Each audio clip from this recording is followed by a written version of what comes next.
You're listening to the Nerd to Know Media Network. Join us at nerdtoknowmedia.com.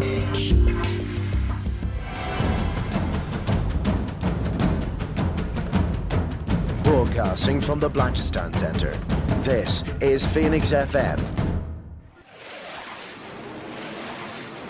This is 92.5 Phoenix FM, community radio for Dublin 15.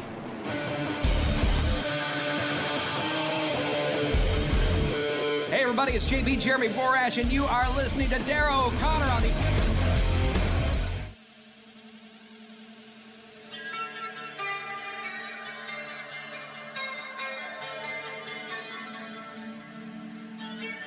Welcome to the Wrestling Rewind, the only wrestling podcast by fans who don't hate wrestling.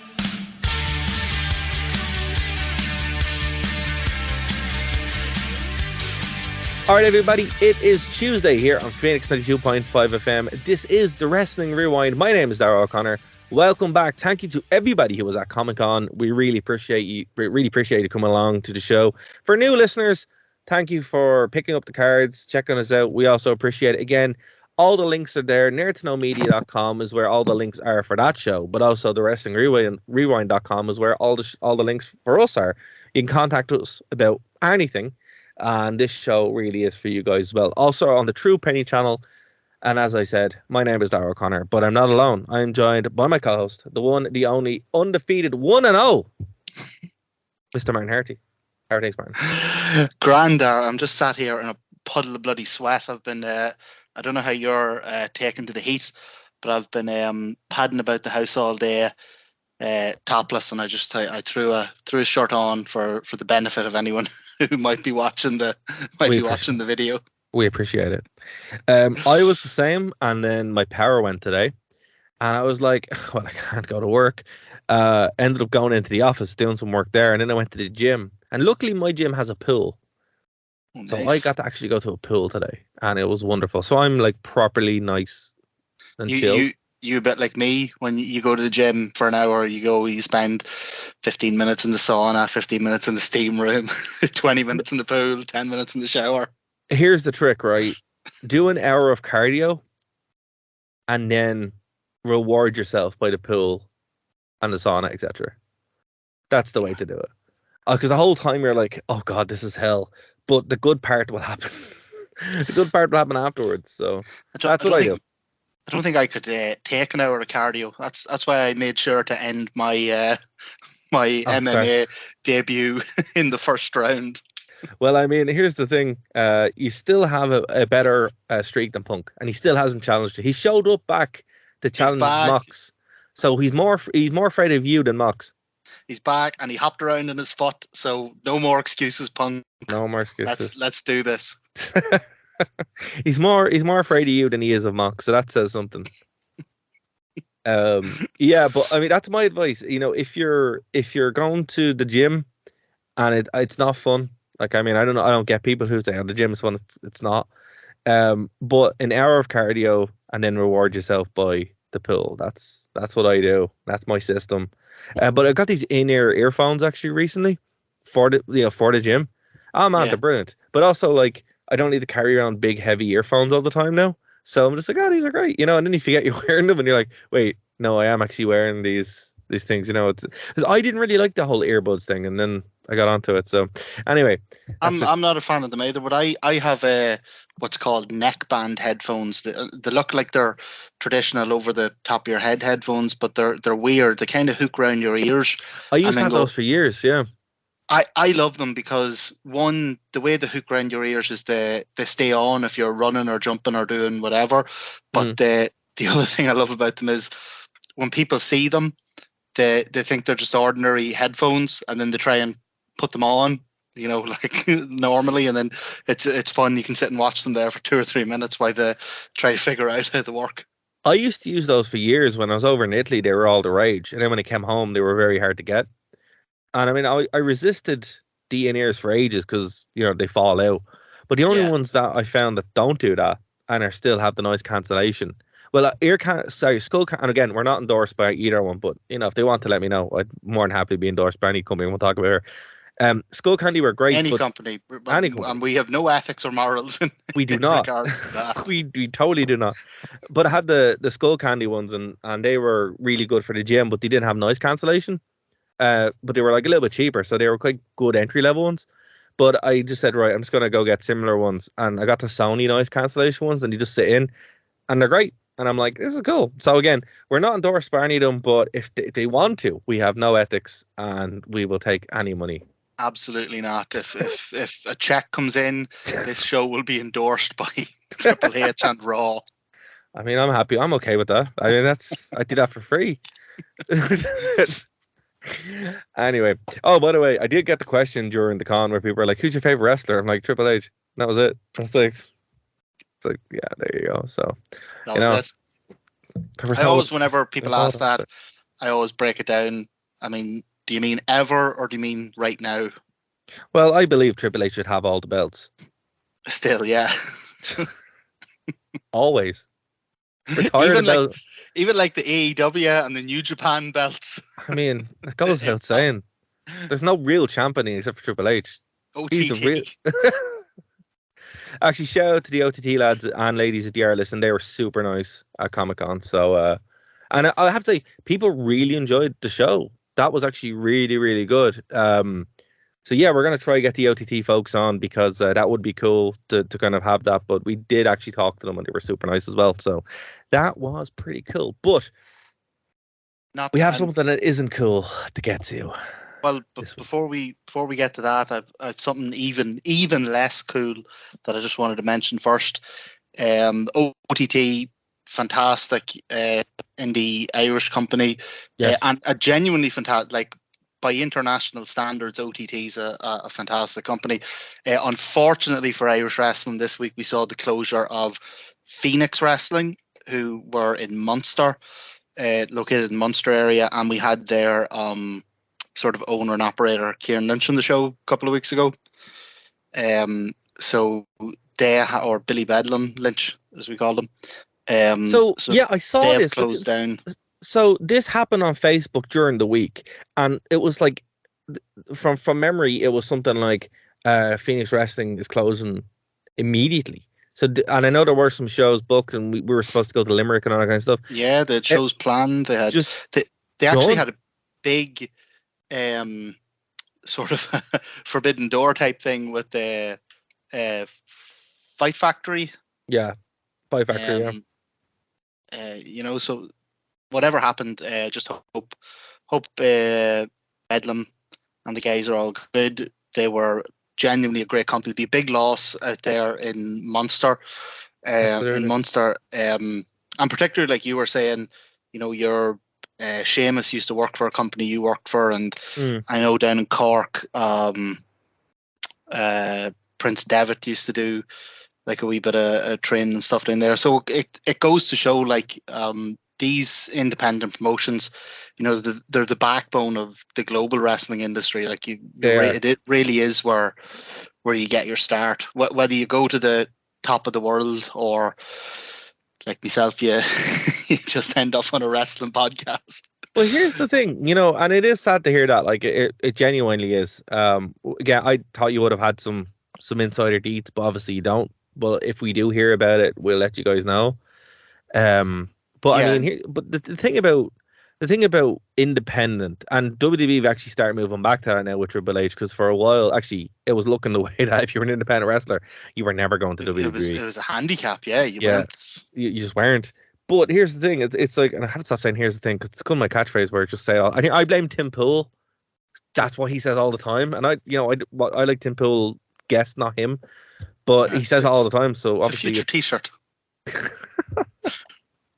His guests are quite good though, but now he's rubbed off on me. If you don't have an independent scene, and same with wrestling, it's same with wrestling as it is with music, if it is with art, any kind of art or performance. If you're not out there, learning how to do it, when the big stage comes, you're prepared for it. And you see, and I think the best kind of crossover is with these independent artists where like you go see this band play and they suck. And then they get better and better, and they play bigger and bigger shows, and then all of a sudden they're playing Vacuum, on the main stage or something like that. Yeah. It's the same at wrestling. If there's none of those guys and girls there doing that, well, how do you think it's going to happen? Where are they going to learn? They're not going to show up in WWE because we've seen that, and it's terrible. And again, that during the week or during SummerSlam, there was a report that was from the Observer that the actual tryouts that they'd have, I don't know what they called them, it was like WWE Experience or whatever, where they'd bring in college footballers and the like, and apparently there was a rake of injuries. Yes, from that.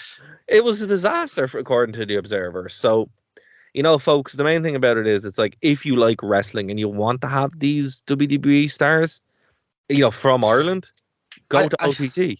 I think one of go the to Fight Factory. I think one of the great things about the indie scene is it not even that it trains wrestlers in different styles, not even that you used to work in different crowds. It knocks the ego out of any wrestler working on the indie scene. So I think a lot of these guys are coming in from, they're big in college football or whatever, and they're, tough guys, and they get in a ring and they're out there to hurt somebody.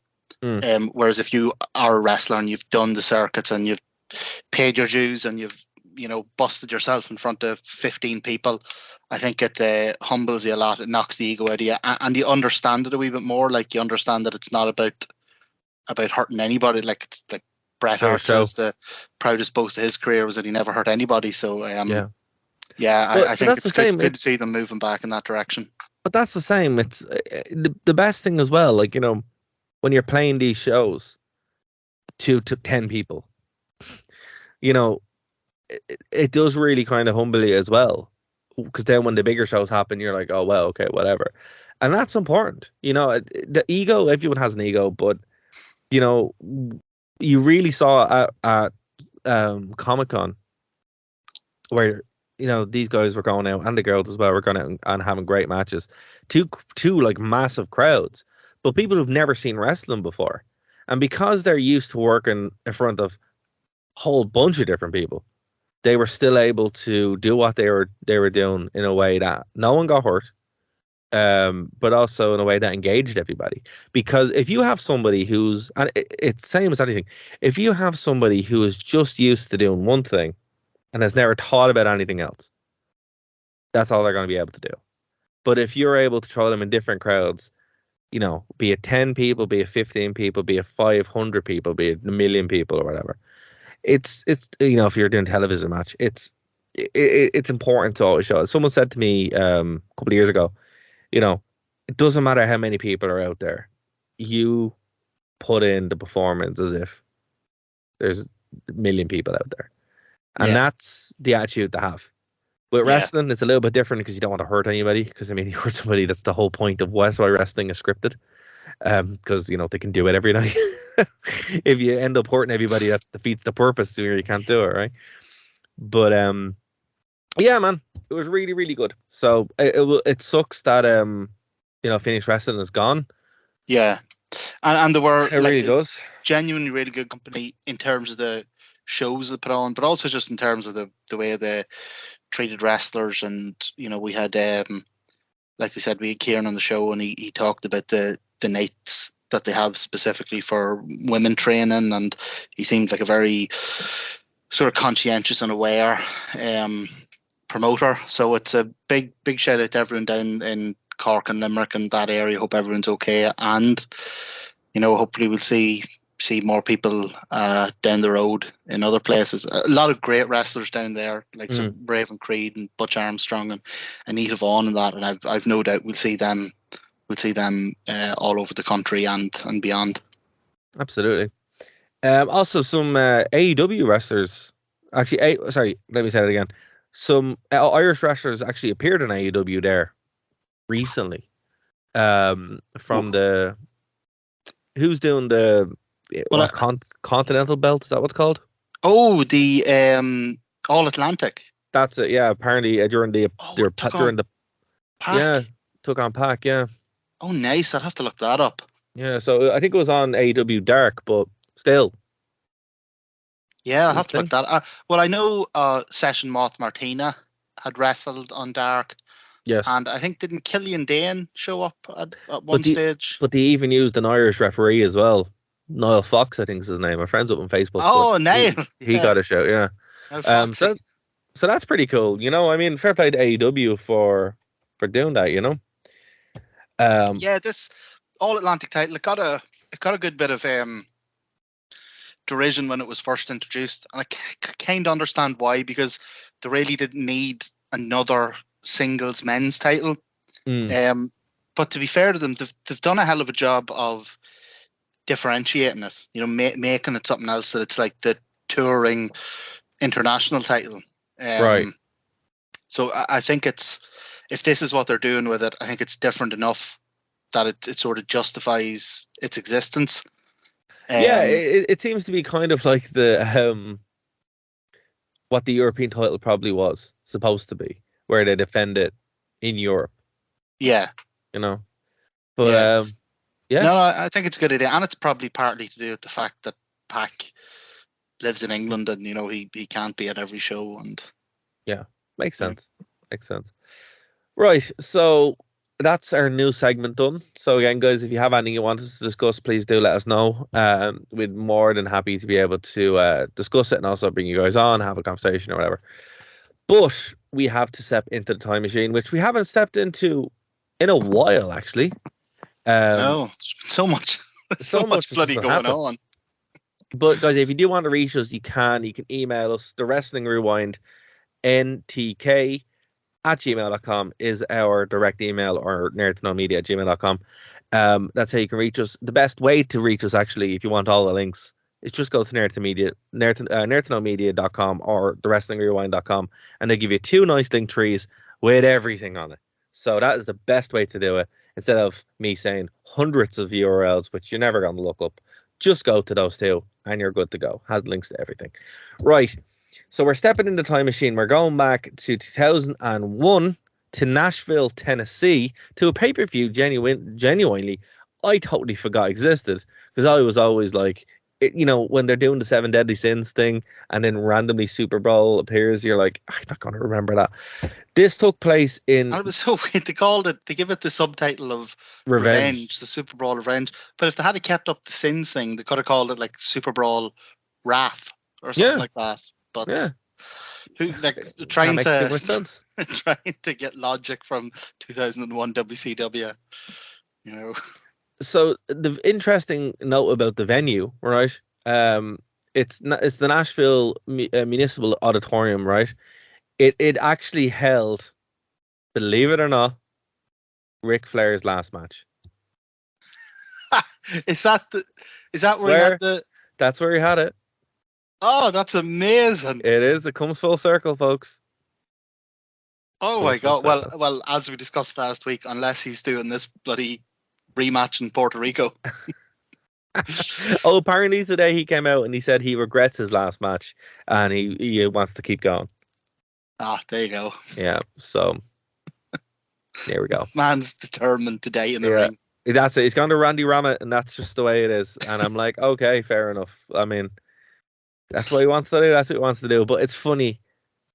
We're talking about a pay-per-view which was an absolute train wreck at a certain point, and it still wasn't as bad as what happened now.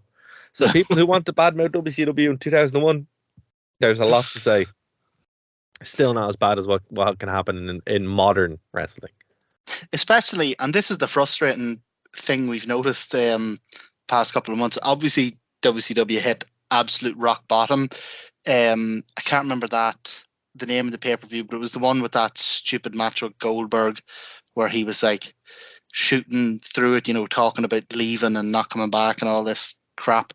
But ever since then, and as you get closer and closer to the sale of the company and basically the death of WCW, these pay-per-views have actually been getting better and better. They're not by any means fantastic, but most of this, apart from the main event, which we'll talk about, most of this was a decent to actually pretty good pay-per-view. Yeah, I mean, most of it was more than serviceable. It was actually very, very good until it wasn't. And that's kind of, you know, So this happened 2001, February 18th. So parallel to this, there was a No Way Out 2001, which was a much better show. The tagline, a path of destruction, a night of vengeance. It's funny, the last pay-per-view of the year would be known as Vengeance by WWE. Oh yeah, before the Royal Rumble. Oh yes, yeah. Sorry, you're thinking the other way. I was thinking of going forward, but the next pay-per-view they have after No Way Out is X7. Yeah, but the reason why they used Vengeance instead of Armageddon is because 9/11. Oh. Yeah, so they dropped it. That's why they did it. Yeah. Armageddon. I mean, I'd understand if the pay-per-view had been called something like the Twin Towers or Armageddon's a bit. Yeah, but I mean, general. I don't know. That's the reasoning. It never made sense to me as a kid. I was like, oh, where did the cool cars go? But they still had that cool kind of hammer thing, and Jericho won the 2 belts. So I don't remember anyone being upset as a kid, but I also remember thinking, this is weird, but that's why they did it. Yeah. Right. So it's mad. There's during this so obviously the WWE editors missed this when they're going back, but during this you can see a guy walking around with a WWF sucks sign in the crowd, and they actually missed a fair bit. The editors, I don't think, watched the show really that well. I think this was one that slipped through because I forgot about it. There's a lot of stuff on this which I did keep notes of, on this show that the WWE editors totally missed. That's one of them. But I thought the WWF sucks sign was hilarious because they were, in Nashville with 4,300 people in the building, and I think 50,000 buys on pay-per-view. Yeah. Meanwhile, WWF was doing No Way Out in front of 15,000 people with 600,000 pay-per-view buys and a month out from WrestleMania X7. The biggest pay-per-view of all time. There's a day hard. Even with all that going on, he's like, nope, Steiner and Nash is better. you gotta admire that kind of blind loyalty. I mean, it was the home of WCW and it would become the home of TNA for a reason. They did not like WWE. And here's the thing. They'd probably love AEW as well. Probably your man is an AEW fan. One of those, people who harasses people on the internet for no reason. What is the sort of crossover? Like, are Impact fans, like, generally in favor of AEW, or are they as opposed to it as... So, right, I would be that demographic, right? I don't care. I watch Impact. That's it. That's most Impact fans. We're like, yeah, whatever. Christian's there. We like Christian. So, I mean, as I said, I kind of watch everything, but also don't. I watch the stuff I have to watch, but I will always watch Impact every week because it's great. Oh, you still watch Impact every week? Well, it's not great, awesome. But it's not great, but it's not bad either. I mean, it's like when you have potatoes. Yeah. They're like just a standard meal that you're like, oh, potatoes. Okay, there we go. Yeah. You're not going to be upset about it, but you're like, all right. If they weren't there, you'd miss them.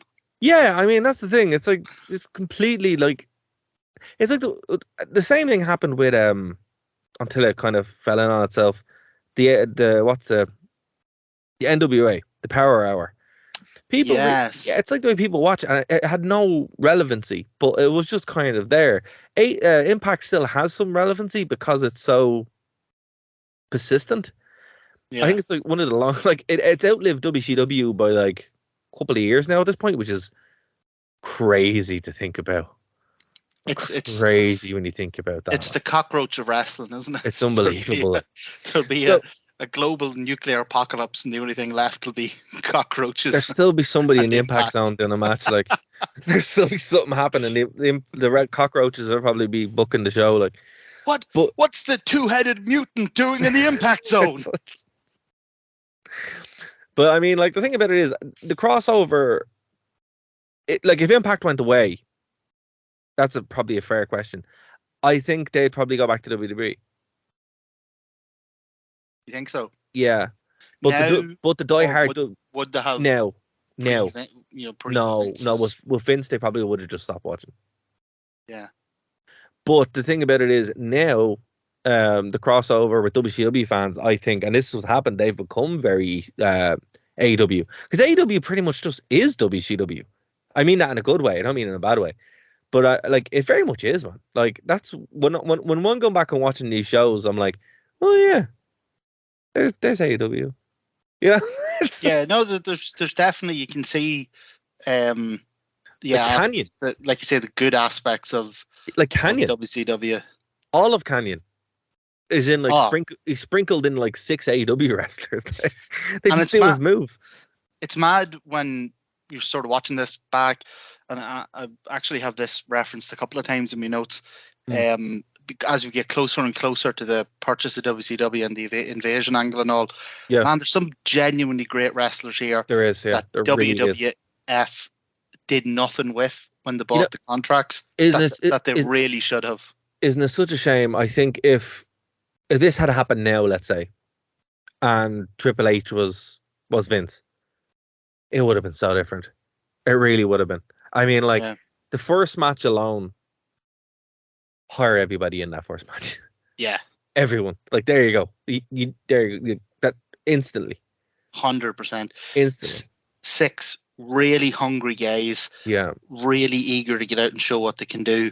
And kill each other in such a long but grueling match at the same time. It wasn't like okay, so the first match was elimination chamber. It was elimination match, not elimination chamber. Elimination match. Shane Helms, Evan Karasis, Kaz Hitachi, Jamie Noble, Shannon Moore, and Young Yang. Right now, yeah, they did hire a few of them, but not in the way that they probably should have been used. They were used in very weird ways later on. I think it's a testament to how good these guys were, that they've basically opened in whatever iteration, whether it's a 6-man or a tag or a ladder match or whatever it was, these same 3 teams have basically opened every WCW pay-per-view that we've covered for the past 6 months maybe. And have been the consistently best match on the whole card. And still happy to see it. And I've seen this match maybe 4 or 5 times at this stage, and I was still happy to see it and still enjoyed it and still one of the highlights of the show. I was very interested in the way that they actually did laid out this match. It's very, very hard to do an elimination match. And to be fair, like it wasn't like a Texas style match. You weren't all in there at the same time. It was kind of like they would tag in certain times. So and it had the added complication that even though there were 3 tag teams, it was for a single belt. Yeah, it was. Yeah, so they weren't eliminating each other as tag teams. They were all in there as 6 individual wrestlers. Yeah, even though they're 3 teams. Yeah, that bit made no sense. But so a lot of convoluted WCW nonsense. But the cruiserweight division in WCW was always where you could have all the WCW nonsense, but the talent would still shine through. Yeah, I mean, that was like there we go, we say it again. That was one of the ridiculous statements of this whole show when they're like, hey guys, you're all tag teams, but we're going to give you a title shot for the cruiserweight belt. It's so stupid. And you got to fight each other. And you have to fight each other. And you have to tag in as well. So you have to work as a tag team. Ridiculous carry on. Yeah, ridiculous. It was bad. But like I say, for 15 minutes, switch that off, watch the match. Great stuff. I have to say, right, so the Nightmare on Helm Street is sick. Yeah. The Vertebreaker is terrifying. Terrifying. Those moves are just class. Also, again, it's been a while since I've seen a jump and reverse pile driver. Kind of don't like seeing them, but it's nuts, some of the stuff they pulled out in that match. And some of it was a little bit scary because they were a wee bit botchy. Now, I get it. There was 6 guys in the ring, 6 high flyers, loads of people bouncing off ropes at the same time and different things. So, look, there's bound to be a bit of mistakes happen. So I wouldn't necessarily vote the match down, in terms of score, but there was a wee bit of botchiness in it that was fairly noticeable. It was botchy, but it wasn't like dangerous botchy. Like no one got like hurt. It was just a wee bit of setup here and there where they're like getting them in position and stuff. Yeah. Yeah. But like I'm okay with that. I can comfortably look past stuff. It's like when you're watching tables match or a tables, ladders, and chairs match, and like someone's outside setting up this massive spot for like 15 minutes. It's like, what are you doing? Oh yeah, there's a big spot coming. You know, Yeah, you just that actually happened later on in this show actually. But yeah, definitely the match to kick things off. It got people really riled up. The crowd were super into it. Shane Helms eventually did win, so he's the number one contender for the cruiserweight title at Greed. So we have that to look forward to, which is actually a unique match. And in about 18 minutes, that was it. Now, here's what's interesting. So we've talked about huge erection, right? Build them out. A lot. That's just because we're in the in the PG era of the podcast. That's Hugh, as in Hugh Grant. Yeah. The initial G, yeah, and his surname is Mr. Rection. Yeah. So basically, that was WCW was written by 12-year-olds, wasn't it? It was. Vince Russo was having a great old time. And he's apologized for it in his book, and then he went back on the apology and apologized again. I've read his 3 books. They're an experience. So basically what happened here is it was the joke, and the joke is very obvious. So Misfits in Action was the group. The Wall betrayed Morris, right? And basically that's what happened. So a lot of matches on this show had the theme of revenge. So there was stuff happening on less so on Nitro. It was mainly just Worldwide and Thunder yeah. that these were happening. So like nobody saw what was happening. Basically, I don't know what they were showing on Nitro. I genuinely don't, because I'm like, how did a lot of these matches just not happen? But anyway, so I noticed that actually when I was watching the video packages. It's like they were all from Thunder. An awful lot of this footage is from Thunder. I was like, well, you're just trying to get everybody to watch Thunder. But anyway, and Thunder was never good. It's not like SmackDown where we went through rough patches. Thunder was never good. And I'm sorry if you were a huge fan of Thunder. Okay. I wasn't. It's still not. But yeah, a lot of this happened on Thunder. So they were like, all right, right on. And yeah, so that led into our next match. So Hugh Morris is now his new name, against the Wall. And it was a very, very paint by the numbers singles match. Way too long. He eventually won. It was fine. They're 2 big guys, so if they had went out there real intense and done the big spots and battered each other for 5 minutes, this would have been great. It came in, I think, around 10 minutes. It was far too long for what it was. It's far too long for 2 guys who are just scream mid card. And your man the Wall, he was gassed in like the first 2 minutes. He was walking around with this like big beetroot red head on him, sucking air like 2 minutes into the bloody thing. So you know his gimmick, right? AWOL or whatever he was called. No, so actually he died from, I think it was a heart attack. Yeah, he died from a heart attack back in 2003 in Japan. Jesus. Yeah. So he was introduced with all right. So we're gonna go back a bit. Back in 1999, we have to do WCW 1999 actually at some point because that's fun. So there was a wrestler called Alex Wright. He was a good guy, right? He was half German. He then became a bad guy called Berlin.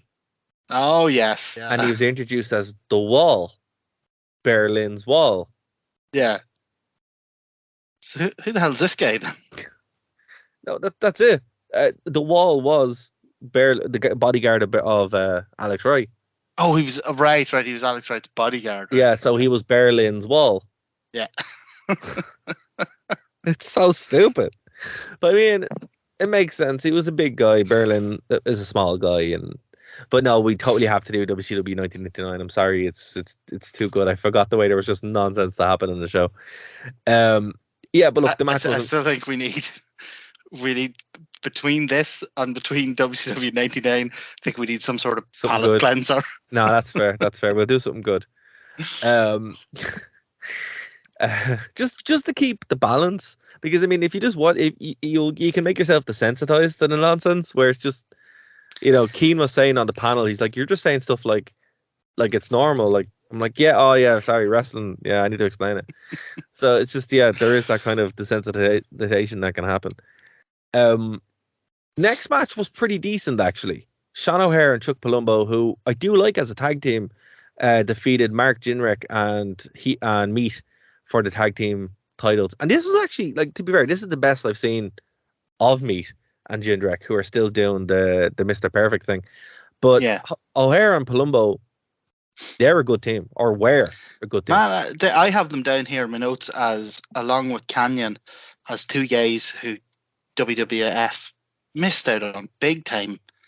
Well, they had them in the company. They just used them terribly. If I Didn't recall use them for anything. Yeah, Canyon, they stuck him in Velocity most of the time. And then O'Hare, I think they briefly did something with him. Didn't he have that Devil's Advocate gimmick? Yeah, they had it for 1 week and then they threw it away. Dropped out of nowhere for, I don't know. Now, maybe it was because, and I completely agree with you, this was actually a good match.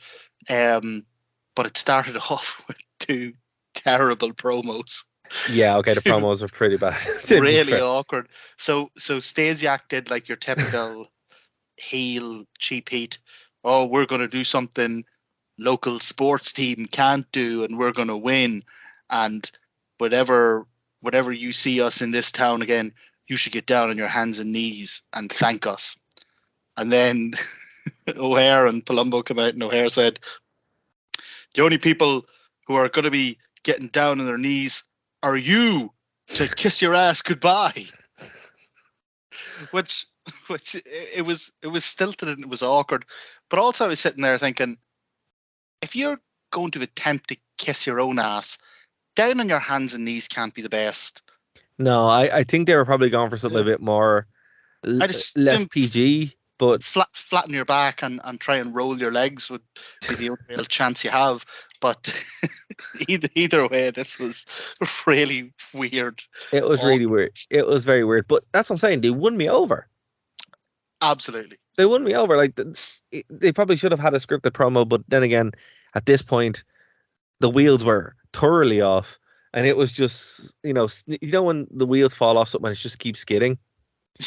Like, it's just on that skid now at this point, where it will eventually stop. But it's, But once the bell rang, this was really good. And yeah, I really liked the finish. Thought with the kick and the senton. Yeah, your man came in to drag the other guy out of the way. I thought it was really cool, really smooth. Proper tag team wrestling, like that's what you want to see. You want to real see a finish tag team that's stuff. Like, yeah, because what bugs me about tag team wrestling is where the two guys do their stuff, but it's like that's not cool. Tag teams that have a You're supposed to be joint finish. Yeah, exactly. Like that was what the Hardys, the Dudleys were already good at. Edge and Christian less so. Edge and Christian never actually did that, which is kind of indicative. But yeah, this was. But good. the other thing I thought it was what I really liked about the finish was, it was good tag team stuff, but it wasn't convoluted. It looked like they all got into that position very naturally. So I really enjoyed the match. What was I going to say? So yes, the next match then went to Chavo Guerrero, who defeated Rey Mysterio for the Cruiserweight belt. So obviously the next pay-per-view is going to be Guerrero and Helms until they change it, which I don't know if they change it or not. I haven't looked at the card yet. But that's what they were putting over. Rey Mysterio looks so weird. Yeah, without the mask. Without the mask, I mean... And with the stupid wee horns. The horns get me. I'm like, they're very strange looking. I don't know who said that was a good idea, but it wasn't. What I don't get is why the referee let him wrestle with them. Because they're a foreign object. Like the Road Warriors wouldn't get in the ring with their spike jackets and just be like, no, this is my this is my wrestling outfit. gear. This is my wrestling gear. Don't take my outfit off me. Well, I suppose like he doesn't headbutt anybody, but he is firing himself at them. That's a very good point, actually. The referee should be, when they pat him down, how come he doesn't pat in his head? And he's like, oh, that's a sharp object. Maybe that's what it was. Referee was so concerned. He was like patting his boots, patting his knees. He never bothered to check his freaking forehead. So there's a little hack for any wrestlers out there. Wear little horns and they'll leave you alone. This was, I thought, the match of the night. This was... Really? I honest to God thought this was like, so we talk a lot about WCW in this time period and how a lot of it's worth watching as car crash TV, as just like nonsense. It's just something, especially when you look at wrestling now, and it's, you know, such a premium is put on in-ring stuff and making sure everything makes sense. Like WCW is like this wonderful sort of like time cube. What do you call it when you bury time capsule? But this is a match I would actually send people back to watch purely on the strength of it as a match. I thought it was great. Unreal. I was still very much enamored with the opener. Yeah. For me, but like, yeah, as far as like, yeah, I mean, this is close. This is very close. Yeah. 2001. This is peak Rey Mysterio and peak Chavo Guerrero. You know, very true. Very true. And like, you wouldn't see this from Mysterio, funny enough, until later on. Like, even when he debuted, you weren't seeing this. Yeah. And you never saw from Mysterio, from Guerrero. Guerrero just seems like he was wasted in WWE. It like really was. Like, he had a great career, obviously, but when you see what he can do here and what he did do here, it's it's a great heel as well. Very good heel. Yeah. Very good heel. And I noticed that. So this is shortly after Eddie, Benoit, Malenko, and Perry Saturn had gone to WWF. Yeah, it's the Radicals. A lot of Eddie chants during this match. The crowd's doing a lot of Eddie. Chavo's doing a lot of the chest slapping and the dancing that Eddie used to do. So yeah, even back that far, actually, Eddie was injured. Eddie was really highly. Eddie was injured at this. Eddie did, injured at this point. Oh, so he wasn't even wrestling over in WWF. No, he was injured. Remember, he got injured very early on in the Radicals angle. Then he ended up having to wear the brace. Oh yeah. Yeah, so I think he's still injured at this point. But yeah, look, the next match, speaking of people in WWE, was not good. And also weird. And everything about it was strange. And I remembered why I hate when Dustin Rhodes leaves WWE, because stuff like this happens. Still not the worst thing ever. But like, the worst thing ever is Sin was pretty bad. We haven't talked about Sin yet. As in like the character. Or Seven. And Seven and Black Rain. These are things we haven't talked about, but they're all things we could potentially talk about if you guys could do a whole arc on Dustin Rhodes, could you? We might actually have to. That's something we might have to do, but I don't think it could be done in a PG way, because you can't. So I mean, we might do that. The whole thing about his arc is that one of my favorite T-shirts I have is the Dustin Rhodes Keep Stepping T-shirt, because his real life story of like, God, you want to see him as Black Rain. He's mad overweight. He's got no coordinate. It's so really sad. I remember when that happened, dude. I was actually on the phone to a wrestling radio show talking about that angle when it happened. Oh, I remember Black Rain. Oh, it was awful. But remember he had the crow. Remember he had the crow. Oh God, yeah. But the good thing about his story is that he really did pull himself out of it, and I honest to God think the 3 years he's been in AEW have been like some of the highlights of his career. Like, obviously his match with Cody was incredible. He's done some insane, like even just weekly matches on Dynamite. Like, he had a brilliant one with Omega, and I find his story to be genuinely, like, not just in terms of wrestling, like genuinely inspiring. But this wasn't it. Okay, no. Well, here's the thing, right? To give it kind of a taster, I can't wait until we do the Mad TNA stuff. I'm really excited for that.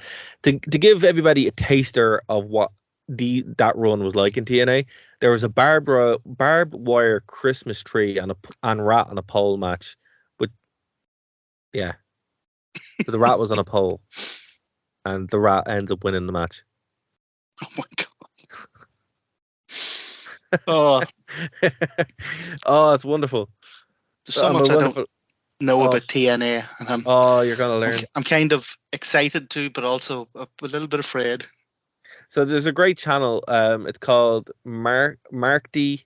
So MARD. Sorry, MARKYD123. Right. Go watch it, guys. It's wonderful. He catalogs some terrible tripe, which I may or may not use as basis for stuff I pick on this show because I want to see the full context of it. But yeah, the Black Rain stuff. Oh man, I can't wait to see it. And then Relic, which is Killer backwards because it's edgy. Oh no, sorry. Oh no, sorry. I'm getting too enamored by old TNA. We totally have to cover old TNA though, man. Like legitimately, Yeah, I'm so looking forward to just looking back at that. 100% up for that. So as you said, this yeah, match wasn't. This wasn't good. I mean, this like okay, right, but we did see Shattered Dreams for some reason. Which bizarre because he was like rejecting the whole Goldust thing. Yeah. At the time, really railing and getting back to being Dustin Rhodes, son of Dusty and hard talking, hard hitting guy. And not only did he do the Shattered Dreams, it was the biggest bloody pop of the night. Like he was looking at the crowd and throwing his arms up, and the crowd went mad for it. Yeah. The only other thing notable of this match was the ending, where Dustin Rhodes gets dropped on the turnbuckle, but the padding is missing. So he comes down from the middle rope and lands head first onto the exposed steel bar of the turnbuckle. So that's kind of, in wrestling kayfabe, that's kind of a knockout. That's like a chair shot nearly. And then Steiner pins him, and for some reason puts his feet up on the ropes, like, for added. It was like double cheating. It was like a hat on a hat. It was bizarre. It was bizarre. It really was. Yeah. Like Rick Steiner was great with Scott Steiner, but he wasn't a genetic freak. He wasn't. And it was a bizarre ending to the match. I loved the Steiner tag team so much that I think I have been for years just trying to convince myself that Rick Steiner was really good as a singles. It was all Scott. And I think watching, especially the past couple of months of doing this podcast, I think I'm slowly coming to the realization that he wasn't. No, he wasn't very Scott good. got all the talent, and he 100% deserved to. Right. So so the wheels start falling off a little bit, but Chronic looked incredible in this. Again, we say it every week, the worst gimmick ever with two guys who really should have had an APA gimmick. This match was pretty good until it wasn't. Lex Luger looks terrible. Buff Bagwell looks okay. He's Buff Bagwell. I did like the tag team name, Totally Buffed. That was fun. Adams was pretty much on his own for most of this match, though. So this is your. Firstly, this started with Buff and Luger promo that went longer than the match. Yeah, that promo was pretty horrendous. It was not good. They might have been stalling. I think there was something backstage going on, because like at one stage Luger goes over and whispers in Bagwell's ear. They prattled on for minutes, but like about nothing, like they laboriously laid out what the whole storyline was about how Ric Flair was getting rid of everybody, and if they lost tonight they were out, and that your man is Chronic's partner. I can't remember if he was Adam or Brian, whichever one. The other one wasn't there, and like just. So that's one thing we didn't talk about. So throughout the whole night, right, the ongoing extra part of this was, if you lost, Ric Flair was going mad, right? Like the first time he went mad.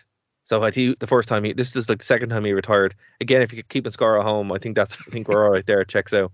Does Ric Flair have more retirements or more world championships? I think more retirements now at this point. I think he's getting up there with wives as well. He has 7 wives.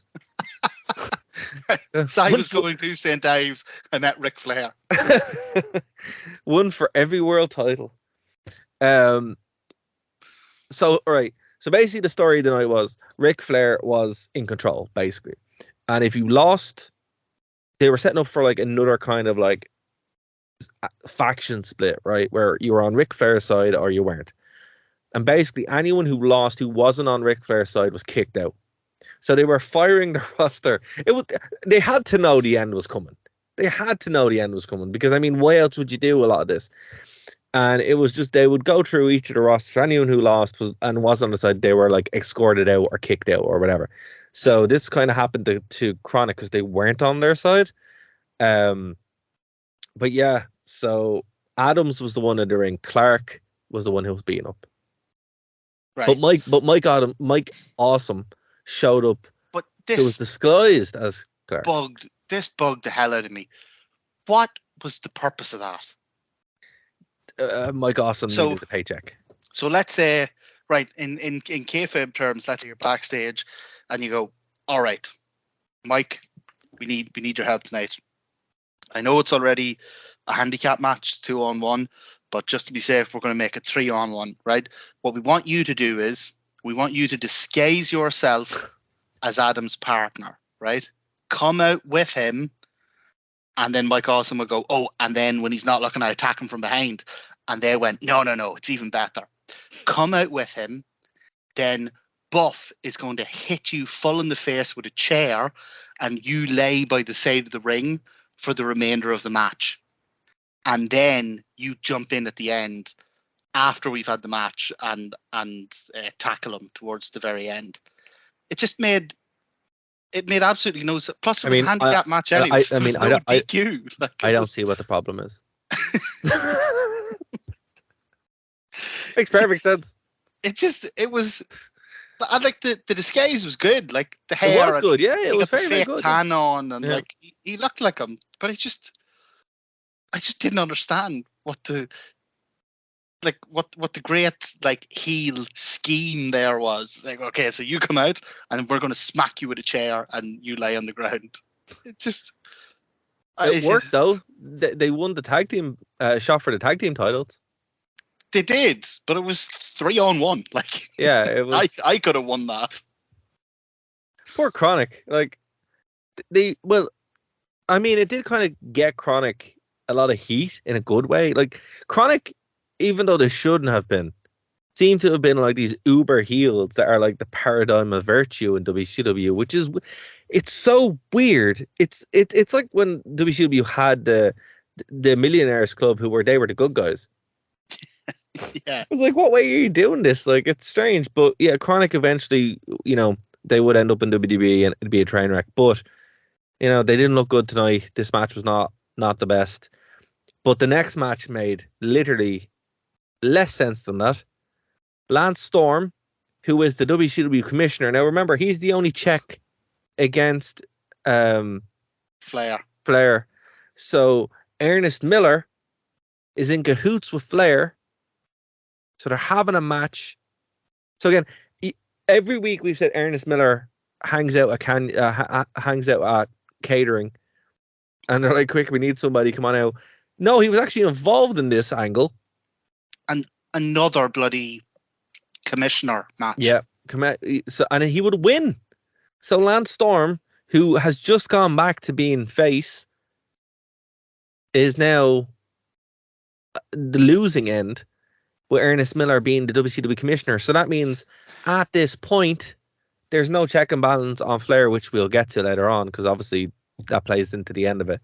But yeah, this was kind of. What I will say about this match is, I think it was the opposite of the Hugh Morris the Wall match, because what they did was they took Ernest Cat Miller, who's not a great wrestler, but they knew what his limitations were, and they kind of worked around them. Like, they kept the match short. They kept the bulk of the crowd. Like, they did a lot of crowd interaction. Like, I legitimately thought it was really funny when he came out and he called Lance Storm like a budget Power Ranger because of his trousers. I thought that was funny.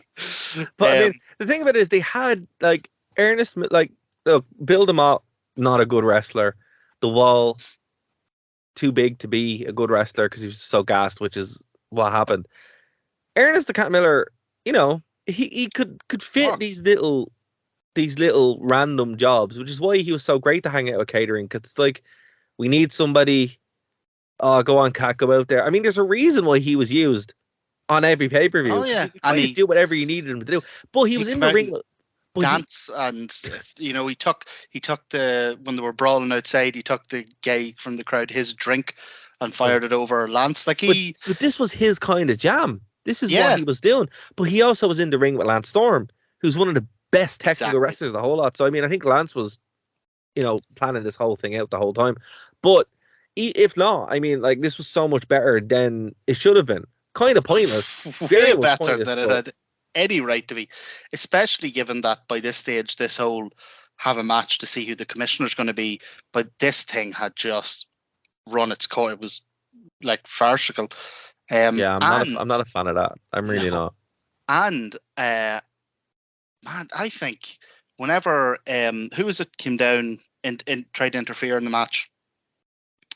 I can't remember his name, but someone came down to try to interfere in the Mike match. Sanders. Mike Sanders came down, and Ernest Miller's manager, what was her name? Medea. Miss Jones. Yeah, Miss Jones. She hit him a really impressive, like, high kick to the head. Yeah. And I think that rivaled Shattered Dreams for, like, maybe second biggest pop of the night. People loved it, and The crowd is so behind Ernest Miller. It's unbelievable. So with that said, we're going to have to end the PG radio version of our show, folks.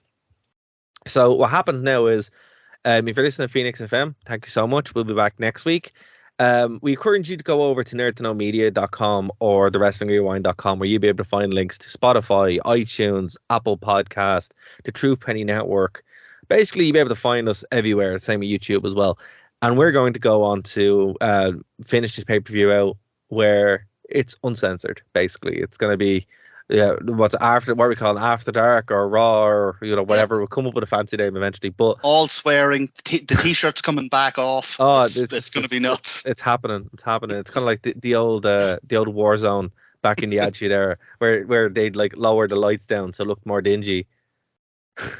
They had more chair shots to the head. So we don't have that, but that's kind of what we're doing. So guys, if you like what we're doing, please go over to nerdtoknowmedia.com, go over to thewrestlingrewind.com, check out the True Penny channel. Thank you so much, and we'll be back here on Phoenix FM next week, but we're going to continue this over on the podcast. So we see you there, guys.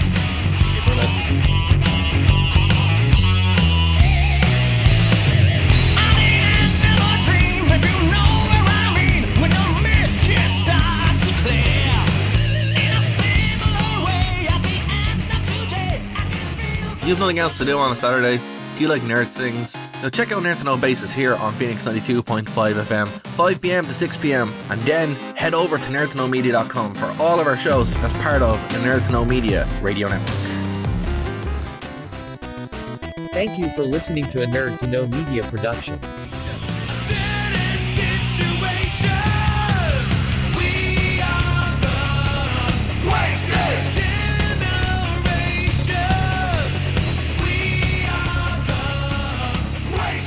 And we're back, Martin. We're back Yeah. here on the Wrestling Rewind, After Dark, Warzone, third hour of Nitro, whatever you want to call it. We'll come up with a name eventually. Because if you have an idea, let us know. ECW. ECW, where none of the rules matter, and we're going to finish out this pay-per-view. So before we went to break, Lance Storm has lost his commissionership to Ernest Cat Miller, with Miss Jones doing a high kick to Mark Standard, and getting the biggest pop of the night, basically, other than the Shattered Dreams. So that's where we left off. Do you know what as well though? So they did genuinely, like, that was one of the biggest pops of the night. But this crowd, the whole way through, was loving it. This was an amazing crowd. Like, they were up for everything the whole way through. And the fact that they didn't boo that main event out of the building shows just how sort of well-tempered and, well disposed to WCW that they were. Well, yeah, I mean, they knew what they were getting. I don't think the guy with the sign who was like WWE sucks while they were at the height of their power was the only one who was there and bought into it. No, I think everyone there was like drinking the Kool-Aid, like. Yeah, they were, but like, I think that makes it. I think that makes for an easier watch. When a crowd's into something, it's doesn't necessarily have to be the best show in the world. You kind of get swept up in the atmosphere. Exactly, and that was the thing. Like, even though the show wasn't great, the wheels only properly fell off at the very end, and we will talk about that. But the next match was fantastic. Bloody great. Canyon against DDP. Look, if this match wasn't good, there would have been problems. There really would have been problems. So basically, this was like a three-way kind of thing. There was Canyon, DDP, and Jeff Jarrett. Yep. So this is the smosh here. Like, again, I didn't dislike Jeff Jarrett. I was just kind of confused why Jarrett was there.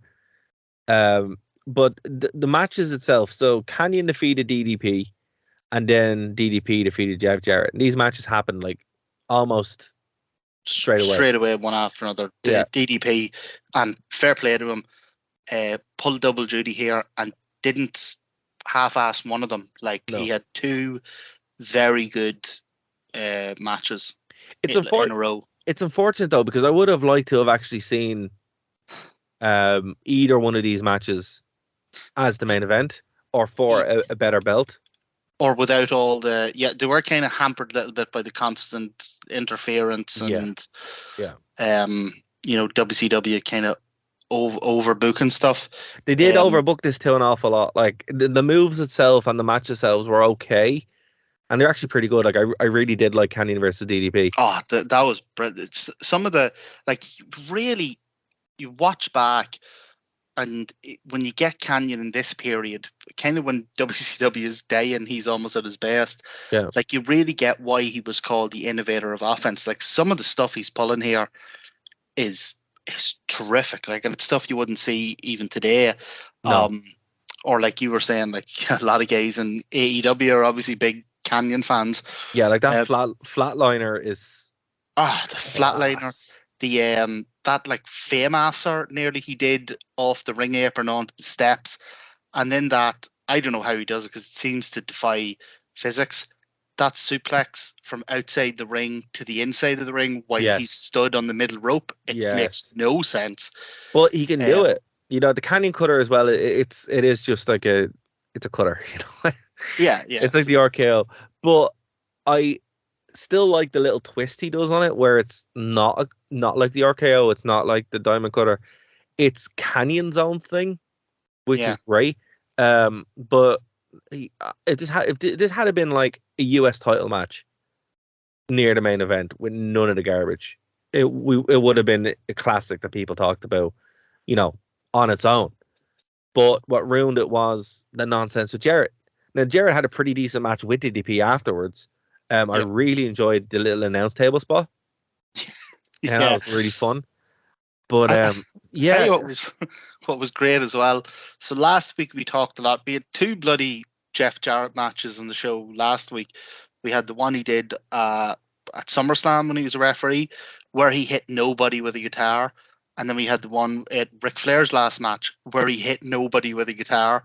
And it was good to see Jeff Jarrett back doing what was the best thing about his whole gimmick, which is hitting someone with a guitar. And the guitar shot at the end of this match, I thought was fantastic.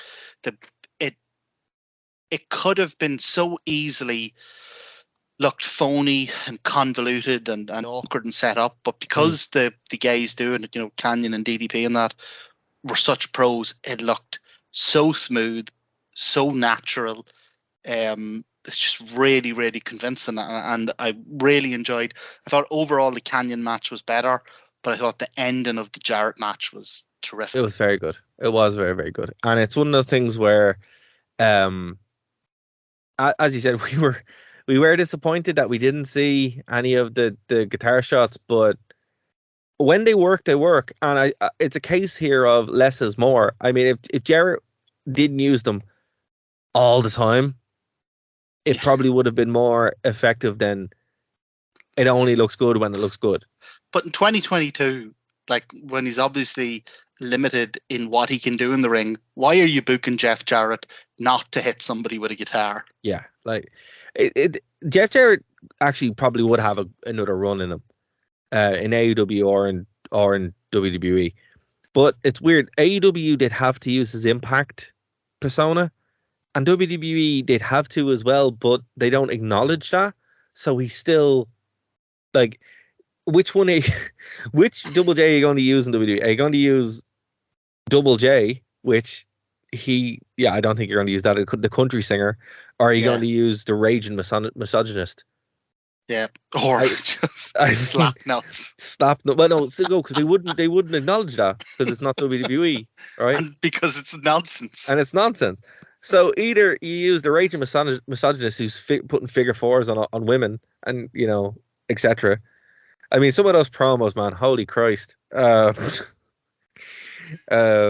You go back and watch them yourself. Once Twitter discovers WWE, it is done. It is done. By the way, it looks like Vince has more money that appeared. He's now, I think it's 5 times the amount he paid for WCW. He's now paid on sex. He's up to 20 million. Is it? Was 20 the last million?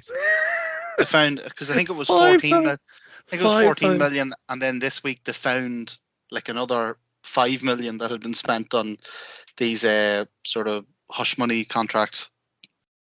Oh man, the amount of money that man has paid on sex of hush money is unbelievable. If he would save millions just by paying for hookers. He'd save millions. I don't know. Maybe he likes the danger. He must. I don't know. It just makes no sense. It makes absolutely no sense. It's crazy. Right. It's mad when you think that like all these, like the past sort of 2 or 3 years, the years over COVID, releasing hundreds of wrestlers and different staff and all that, all released because of budget cuts. All because Vince had to pay off his many secret lovers. Imagine if you got fired from budget cuts and you're like, you could find money for that, but you'd be raging. My career's over because Vince McMahon can't get his trousers on. Oh man, it looks like Bray Wyatt's coming back though. Is it? I mean, yeah, it looks like it. There's lots of people have returned to WWE. Because Triple H is like, hey, what are you doing? Bray Wyatt coming back makes all the sense in the world. It's like, he's your biggest star that you're not using. There's nowhere else for him to, No, there's nowhere else for him to go. I mean, that character is all he has. Like, yeah. You take that character away from him. Would be a big, like, he's a massive. I was so surprised when they let him go because like he was a massive merch mover. I know he was divisive and the sort of older fans really didn't like him, but like he was a massive merch mover. And I mean, given that Vince put up with Shawn Michaels' nonsense for years just because he was popular, like how difficult, must Bray Wyatt have been to work with that they let him go? Yeah, I mean, well, no, it wasn't even that. It wasn't even as hard to work with. It was just budget cuts, which now we know why. But that's what I mean. It didn't even make sense to me as a budget cut because surely they were making whatever his contract was. Surely they were making that back on T-shirts and belts. I did see a report that Vince just didn't like the fact he didn't look like a wrestler. His body just looks different, which is unconfirmed, but I would believe it. And apparently, like he would openly mock him and stuff like that as well. So, sure, JR had to practically, browbeat Vince into hiring Mick Foley. Yeah,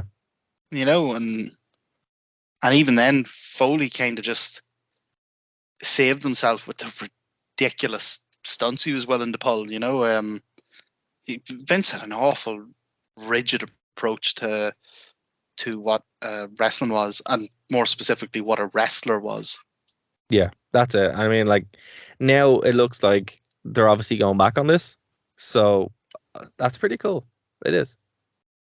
Oh yeah, like it's great to see, and look, anything that's going to get more indie wrestlers, like a proper paycheck, and get bloody models and footballers and whatever else, get them, people who don't truly understand what it is, what's happening, what the purpose of it is, get them out. Like I'm all for that. Yeah, that's it. I mean, that's the main thing when it comes back to that. Like it is all about wrestling at the end of the day, and variety is the spice of life. Speaking of which, once it's not the next one. So this is when the wheels are thoroughly off.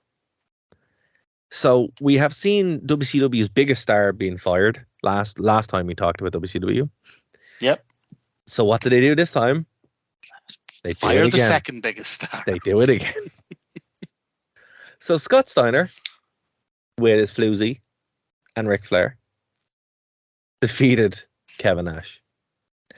Now, that would be fair enough, but that's not how it happened. So Kevin Nash won the match legitimately. He won the match, jackknife powerbomb, boom, that was it. Well, and then Ric Flair shows up. And remember, he won the match in 17 seconds. yeah, it was a belt shot. Yeah, and this was it was a belt shot, not a jackknife. That came later. There was a loser leaves WCW match, right? So that was the premise. 17 seconds. Steiner loses after being hit with the belt. Nash wins. He starts celebrating. Ric Flair comes out and freaks it, completely loses his mind. He's like, "No, this is a 2 out of 3 falls match, and it's going to be done with a no disqualification, right?" So it's a smash. DDP shows up to help Nash. Totally buff, come and take him out of the equation. Magia jumps in. And Steiner hits Nash with a pipe, and it continues, right? So because it's false count anywhere, Steiner pins Nash out on the outside to get the first fall, and then it goes because he can't lift him. You can't, no. Like he lifts him multiple times during the match for different moves. You just can't do it. Once he knocks him out outside the ring, he can't lift him. And Flair declares that it's a falls count anywhere match. But then there is a nice exchange then when the jackknife is hitting, and oh my god, it's such a vicious jackknife. The jackknife is impressive at the best of times, but the fact that he pulled off such a picture perfect one on someone the size of Scott Steiner, like it's. But I think that's why he did it. I think that's why it looks so well, because Steiner is so big. It is genuinely amazing. When he hits it as well, I was like, whoa, that's incredible. So that should have been the end of the match, but obviously it wasn't. Medea jumps in, Medea, however you say it. I'm going to say Medea. Medea hits him, and then Flair tosses a chair to Steiner. Steiner hits the Steiner recliner, and that's it. Yeah, I mean, this was just the most overbooked. The mood when that, look, take that aside. When that happened, the entire crowd just went.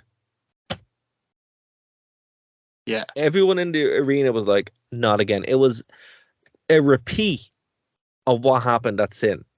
At the Goldberg one. Yeah. The Goldberg one. The whole crowd was like, are you for real?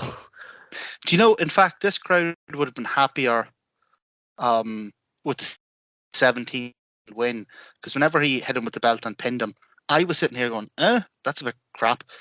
But Nash's music played and he jumped up on the turnbuckle with the belt, and the crowd went nuts. Yeah, so, like, they would have been happy enough to leave it there. I think rebooking this show, now obviously they were going towards some kind of retribution where everyone who was fired would have come back. That was obvious. That's the obvious. Yeah, that's the obvious end point of this feud, right? Or this large story. Yeah. But if I was booking this, Kevin Nash should have won. To give the crowd something. Because if you look at the actual results, pretty much heels won the entire night, with the exception of O'Hara and Palumbo.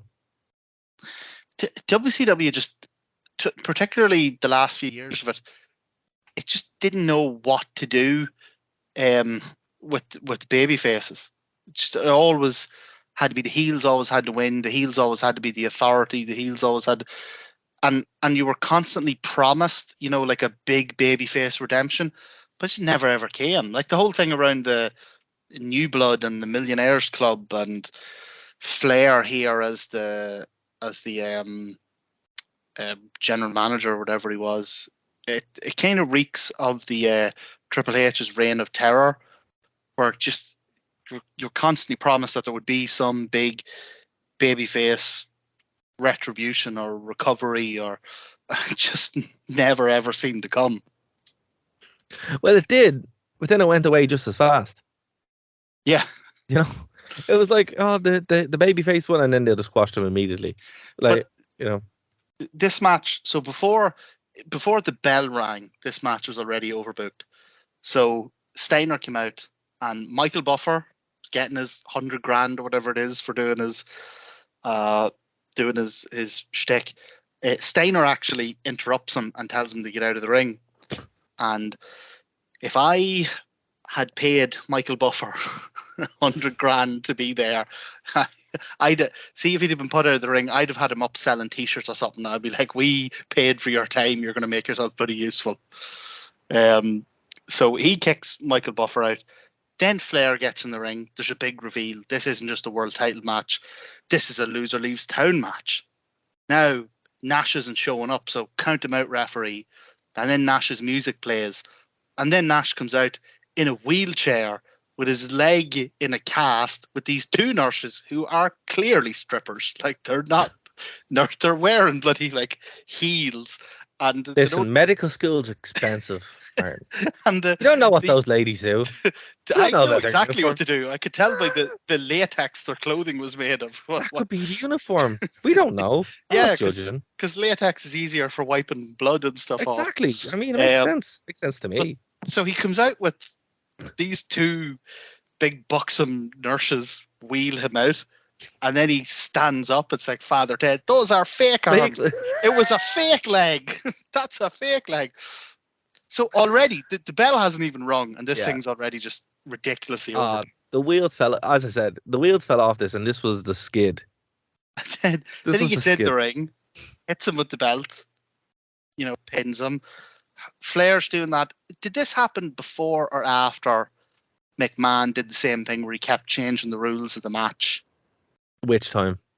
See, that's what I mean. McMahon's done it loads of times. I think it's after. It has to be after, yeah. It would be after, yeah.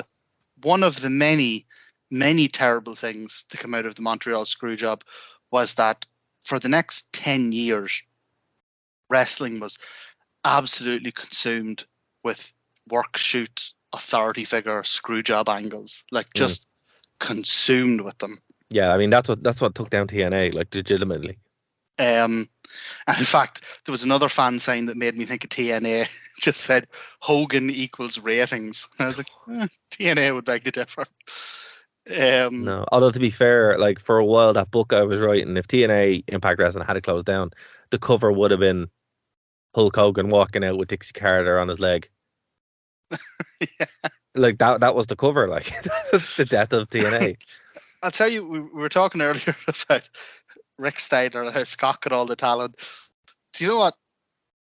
I don't even know if it's talent, but there's just something about Scott. He just lacks any self-awareness that everything he does is brilliant. Yeah. So Nash is sitting there in the wheelchair, and Scott Steiner's got the microphone. He's shouting down, and he's just doing the usual like heel promo, but he can't say sympathy. He keeps saying simpy. Simpy. You're coming out here and you're in that wheelchair because you want this crowd to have sympathy for you. Well, I'm telling you, I don't got no sympathy for you. You won't find any sympathy here. What the hell? He's just so oblivious. It's impossible not to love him. Like, oh, it's amazing. He's either completely genuine, and that's why he's fantastic, or he is the absolute genius, best booker or best worker in the world. That he said, do you know what I'm going to do tonight? I'm going to go out there and I'm going to mispronounce the word sympathy. But I mean, I think it's a bit of both. I genuinely think it's a bit of both. I think on the one hand, he is just like that. That's just him. And then maybe on the other hand, it's, he's just like, well, I'm going to ham it up a bit. But I like the fact he's been so like, you say what you want about the man. He's the most consistent train wreck ever. This run of WCW pay-per-views we've done has made me see him. It's such a different. Like, I absolutely love him. He's the best. He's the best. I can't wait to see his TNA run. Oh, his TNA run is brilliant. Can't wait to cover it because he's genuinely just, without even trying, without even realizing it himself. He's genuinely just the most entertaining person on the show. Every time we watch something, you're in for a treat. Oh yeah, You really are. You and his really are. matches aren't. It's not like his matches are great or anything. You don't need to be. Just, It's just him. yeah, You know, like I think that's the problem with Scott with Rick Steiner. He doesn't have that. He just comes out with his little headgear. And by the way, did you notice the terrible rip-off music that they didn't edit out? I can't remember what it was. I think it was either Pantera or something like that. It was some terrible. I think it was Pantera. It was some terrible track, and I'm like, oh no. For who? For Rick. For Rick. No, I didn't notice. But you know what I did notice? DDP didn't have his little Smells Like Teen Spirit. No, because they edited that out. That's what I'm saying to you. The editors like half-assed this show because actually when Scott Steiner's cutting his promo, you actually see the leg break. That was and the they other thing replay it three times, and you're like, they replayed it 3 times. Why did you cut it out of the actual show if you're going to replay it 3 times? And in the previous one, they cut the camera away, and in this one, the camera actually zooms in, and you see the bone snap in slow motion, and you see the leg hang. It's actually worse. It's actually worse than the OG shot. And all that stuff was before the bell even rang. Yeah. So this match was a convoluted mess before the bell even rang. And then obviously throughout it, you had you had Flair doing his, it's 2 or 3 falls, it's a falls count anywhere, and then running in and pulling the ref out of the ring and blah blah blah. That was it all depends on how you want to view this. If you were there at the time and really invested and wanted to see a main event between Scott Steiner and Kevin Nash, I would be pissed as hell about this. But if you're just looking back on this as what a train wreck WCW was, this is just vintage gold. I think he got both. It still was probably. I also love the way Sid Vicious is on the poster. It's like he's not coming out anywhere. His leg is hanging on by a thread. He was on the show. Kind of. He was technically there, yeah. I wonder if he got paid. You think he got paid? I don't know. Oh my God, you'd hope so. Like he earned it. It's genuinely, for anyone who hasn't seen it, it's a horror movie of a break. By the way, I know we've kind of let it slide the past couple of weeks because we've been doing like modern pay-per-views and bits of news and stuff like that. Yeah. But I'm formally reinvigorating or reintroducing our campaign to get Sid's leg break on the Then Now Forever intro video package. Or even on Botchamania, the intro of Botchamania. I don't know why it's not. So so here so our good friend Arnold Furious of 411 Mania gave the rating of 5. Not so good. Stating, quote, "Hey, the cruiserweights tried really hard and it got nowhere for it. The main event dogged it in a badly booked match." That's a weird sentence. "And the show left a bad taste in the mouth." Also, in whose mouth? His mouth? I don't know. "Without the main event, this isn't such a bad show, but the vibe it gave off was just unpleasant." That's true. And the crowd was awesome. It was. They didn't deserve that. They're so optimistic. I guess you get shit on by WCW, and when you go into a show expecting something good. Basically, I feel the main event went beyond went beyond the goodwill the crowd had for WCW and its revival. And he probably went home thinking, quote, "There goes that company." Actually, recommend it as long as you stop before the last match, but WCW's very final greed is more entertaining than this. Kind of weird that the show would get progressively better when the company was dying, that the shows would get progressively better when the show was dying. That is true. That's what we said. We said the shows actually get better the closer this gets to the end. But then, is it that they've turned the corner? If anyone knows who Arnold Furious is, I want to have him on the show. Please, if you're listening, come on the show. Sorry, Mark. So is it that they're getting better? Like, has the company turned the corner and is sort of finding its footing again? Or is it just that Sin was so bad, was so rock bottom, that like it couldn't get anywhere? Like, the only way it had to go was up. There was like, it just couldn't possibly be any worse. Well, I don't know. I think a lot of because the problem with WCW, and we'll probably do it like retrospective or something like that, like when we're getting to the very end of it. But the problem with it was rotten from not from the inside, but from the outside. There was so much dead wood that they had to actually cut it off.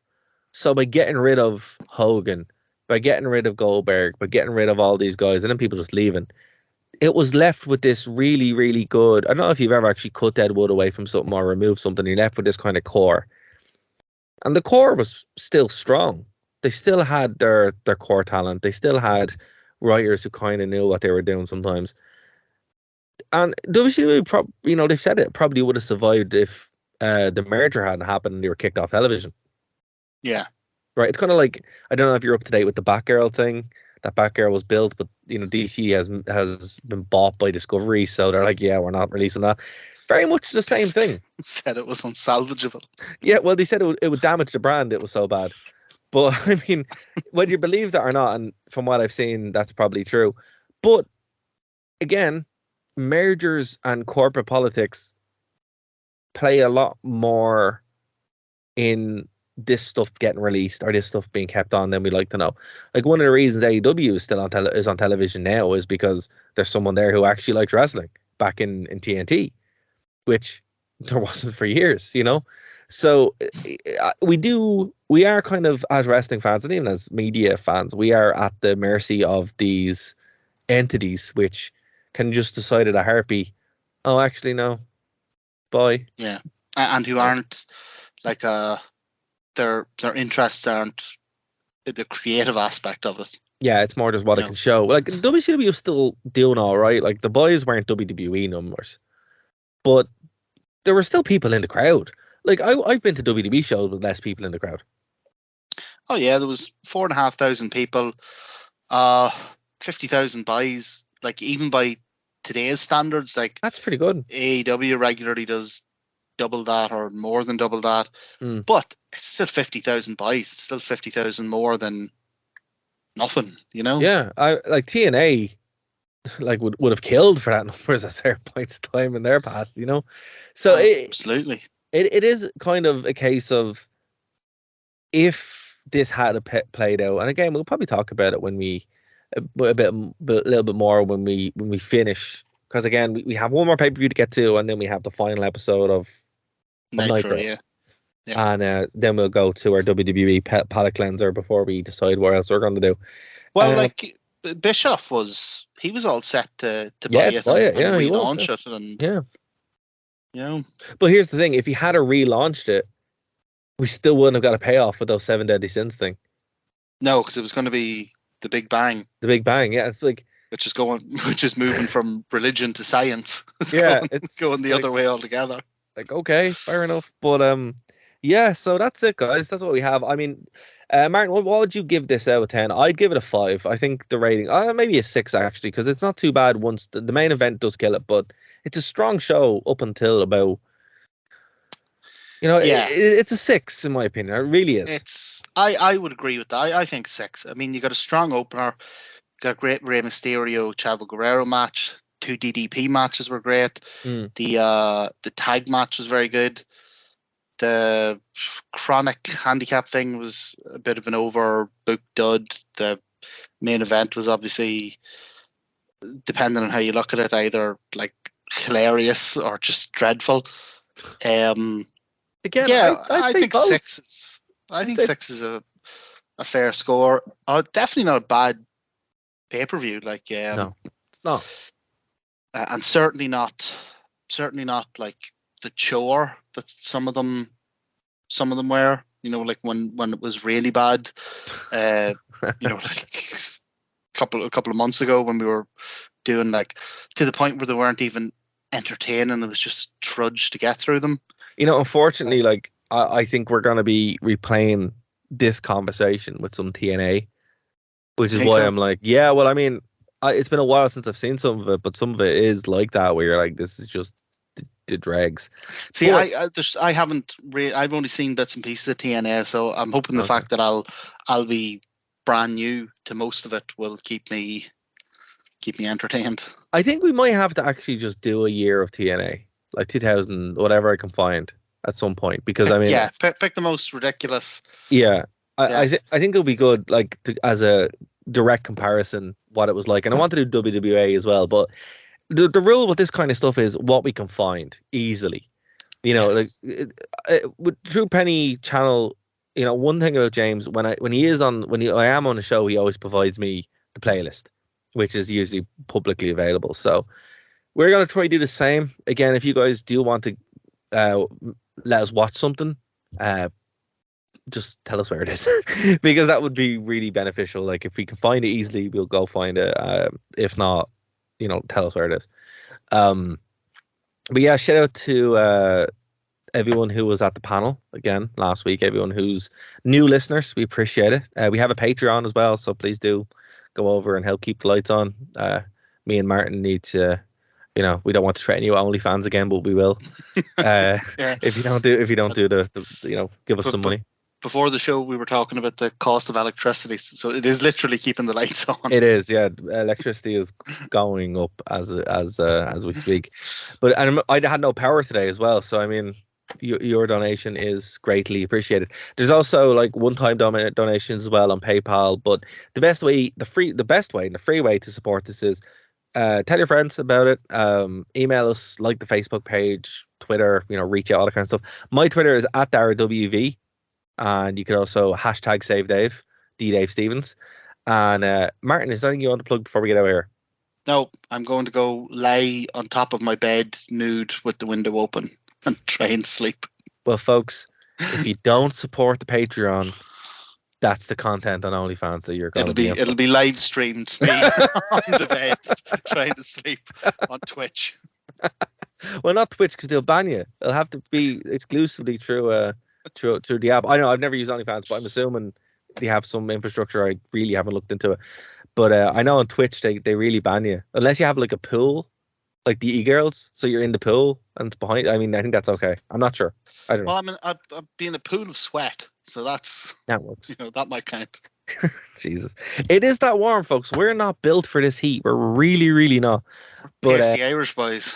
Yeah, it's not good.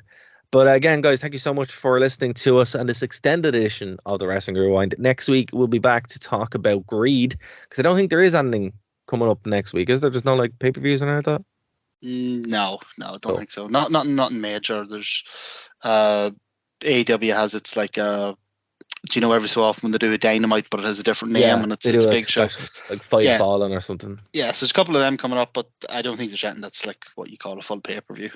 Cool. Well, again, guys, if it changes, we'll let you know. The best way to keep up to date is with our social media, which we're updating again. We're actually using. So we'll be back here next week on the Wrestling Rewind. Bye, guys. Take care. Thank you for listening to a Nerd to Know Media production.